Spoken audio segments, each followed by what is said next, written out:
It's finally happening. Valve just dropped the Steam Frame, the long-rumored follow-up to the Valve Index. And it's not just another PC VR headset. This thing runs SteamOS, has a Snapdragon Gen 3 processor inside, and yes, it can play games completely standalone, both VR and non-VR ones. And we also have an announcement for the Steam Machine, a dedicated console-like PC box that allows you to play games in 4K and, from the looks of it, connect the Steam Frame to it as well. So let's unpack this. This came out of nowhere after months of rumors. Valve has officially revealed the Steam Frame, a brand new VR headset that works both wired and wireless, and it's powered by the same SteamOS that runs on the Steam Deck. Basically, this is the Steam Deck of VR. Under the hood, the Steam Frame runs a Snapdragon 8 Gen 3 processor with 16 gigs of LPDDR5X RAM and comes in 256 and 1TB configurations. And get this, it's expandable via microSD cards. It's got a 21.6 watt-hour battery and a USB-C port on the back for charging or data, with charging speeds up to 45 watts. The head strap itself is a soft strap design from the looks of it and has built-in dual audio drivers, a rear battery, and it's modular, meaning they will allow for third-party or potentially even official replacement head straps.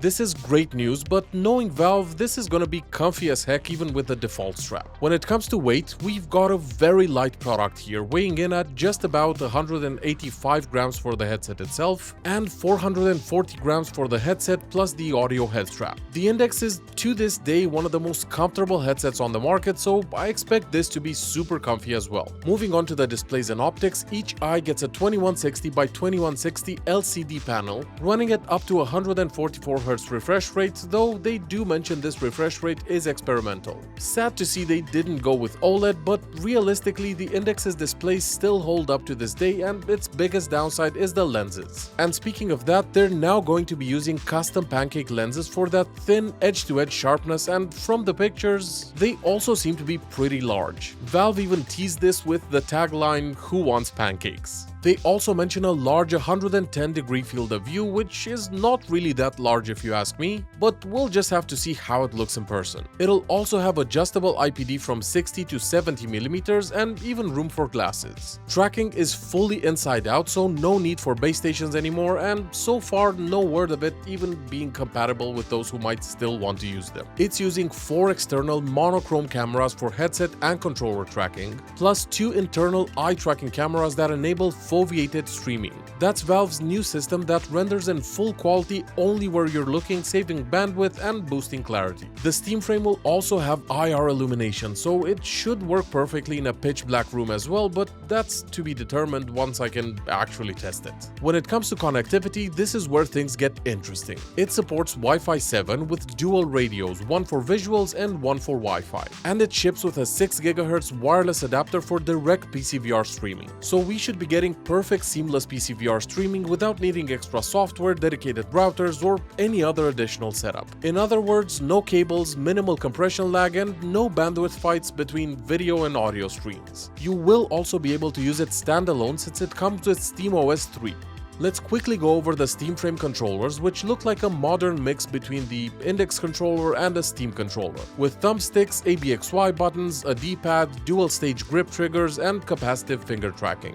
They're tracked by the headset cameras and powered by replaceable AA batteries, good for around 40 hours per set. Now, in terms of the audio, Valve says the speakers are dual stereo pairs designed to cancel out vibration noise, which should mean clearer sound without messing up the tracking. The whole headset weighs around 440 grams with the head strap at 245 grams. And it uses a magnetic face gasket for easy swaps or cleaning. Okay, so let's discuss the operating system because that might be one of the biggest wins for it. Many of you might already know that the Steam Deck, despite running lower-end hardware, still trades blows with its way more expensive and advanced competitors. And that's because of how lightweight SteamOS is. Now, the Steam Frame runs SteamOS 3 with KDE Plasma Desktop, meaning this is literally a full Linux PC in headset form. You can install your own apps, browse the web, or just jump into Steam VR. There's even a Steam Frame verified program just like the Steam Deck that shows which VR and flat games work standalone on the Steam Frame. Now, there is also a developer kit for the Steam Frame available, which is likely already in developers' hands. Valve's inviting devs to sign up directly through their Steam partner dashboard to test out and optimize games for the Steam Frame. More devs, more feedback, and better compatibility compatibility across the entire Steam library. Let's talk about the Steam Machine now, because they describe it as something that makes powerful PC gaming easy, in a small but mighty package. This might bring a lot more people into PC VR, both from a cost perspective, but especially because it means you don't need to fiddle with what hardware to buy, how to assemble everything, setting up drivers, etc. So what kind of hardware are we looking at?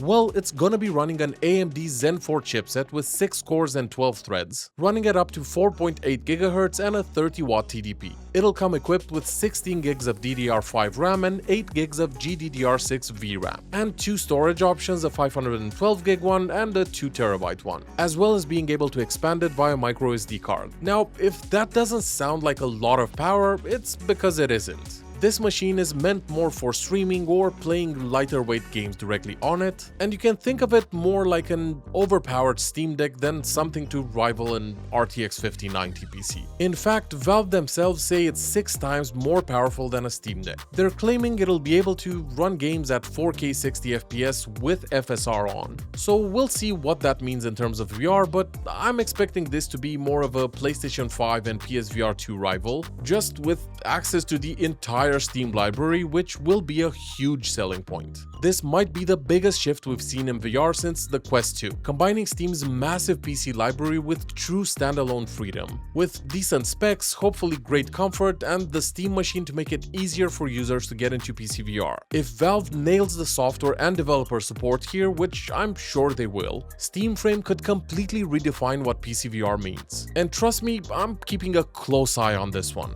We don't have any release date yet, but they did mention early 2026, and I'm beyond excited to see more about it. I'm Andy from VR Man Cave, and if you're as hyped as I am, hit that like button and subscribe, because Steam just changed the game again and there will be much more to come on it. See you soon, guys. Cheers.